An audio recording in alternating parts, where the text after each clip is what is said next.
certain types of simulations to achieve the successful outcome for an emulation or for some behavior, some experience, something that you're looking for, a goal. So that's how I use it. So when you hear me say emulation, think of the first one.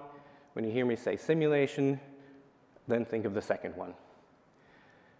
The why, well, again, why would you want to reconstruct a brain?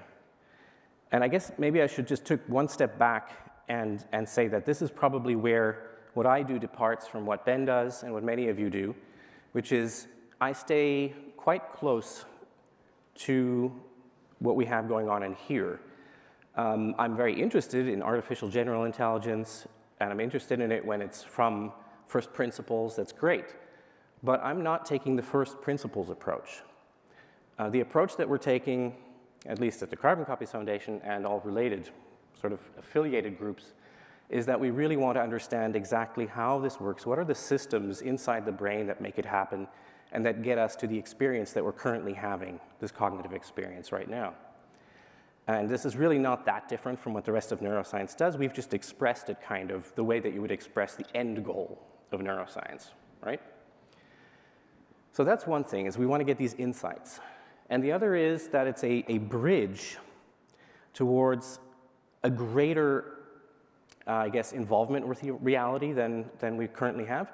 Ben was mentioning how, say, dogs would never be able to produce the things that we can produce, or bacteria would never be able to produce the things that we can produce. And when you look at what the inner life of a bacteria is like, or the inner life of a dog, I think it's fairly certain you could say that they are not experiencing the universe as fully as we are, even if, say, they have some senses that are a lot better. They may hear better, smell better, but there are other things they simply cannot comprehend. They don't even know how big the universe is or anything like that. Now, we have a similar problem. For instance, even if we build fantastic machines, and if we build artificial general intelligence that can operate at the nanosecond scale, and that is aware of the universe and everything that's happening in it at the nanosecond scale, we can't. For us, you can try to display it on a screen, you can slow it down, but we can't respond at the nanosecond scale. We can't really interact with the universe at that scale. In the same way, we can't really interact with the universe in, say, infrared. We can't even interact with the universe using true memory of what happened a moment ago, because that's not how our memories work. Our memory is not a recording. It's not even an interpreted recording. It's a construct. There are some things that we've embedded in our brain, and then we keep on fetching those to reconstruct something that's likely or that we think fits into previous experience. So we're making a theater for ourselves, constantly putting on a play that is kind of like a dream, really. It's the same as a dream, but we're doing it while we're awake. Also, better rationality. I mean, one of the things humans pride themselves in is that we can decompose a problem, solve it. We can try to think about things logically, but we're really very bad at that. It's extremely hard for us to think logically. And predicting, very bad at that. We're not good predictors. So there are a lot of things that we could be better at and how we could be better tied into reality as it is. And this kind of leads to this thing called aspirational neuroscience. It's a term that my good friend Ken Hayworth came up with. And that's the question, where does neuroscience actually lead?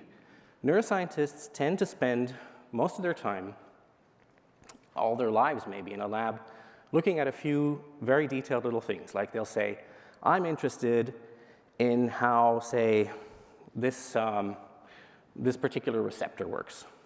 You know, I want to know what that does in the neuron.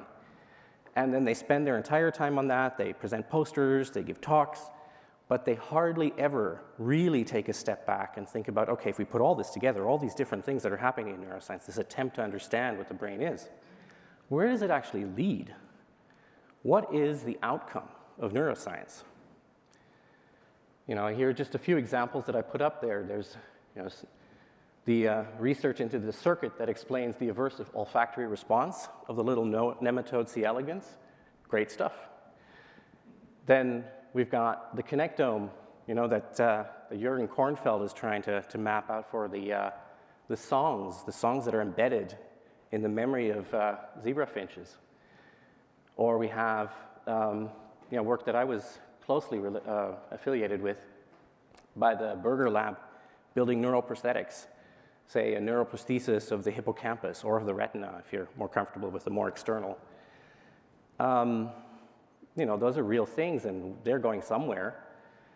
And then in the very near future, kind of the same way that Ben was looking forward at what you might see happening in the next 5 to 35 years, given the work that has gone into studying the fruit fly Drosophila in every possible way, molecular, electron microscopy, in vivo recording, all the things you can do, and mostly at places like Genelia Research, there may be a point where we can put together the pieces and build an artificial central brain of Drosophila, right, coming up.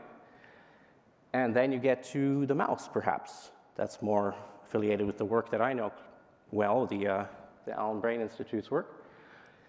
So what is the successful outcome of neuroscience? And here's Richard Feynman's point, which is the same as the one that Ben was making. You really want to be able to create something to understand it.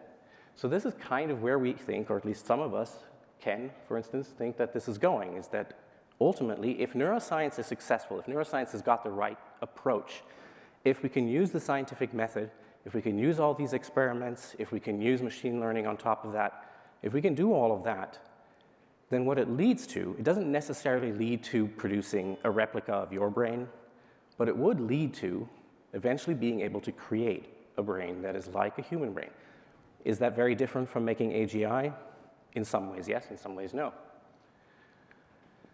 Okay, so I'm going to just get rid of the whole when problem right up front, because just like what Ben said, it's always the first thing people want to know, especially interviewers or media. They always want to know when.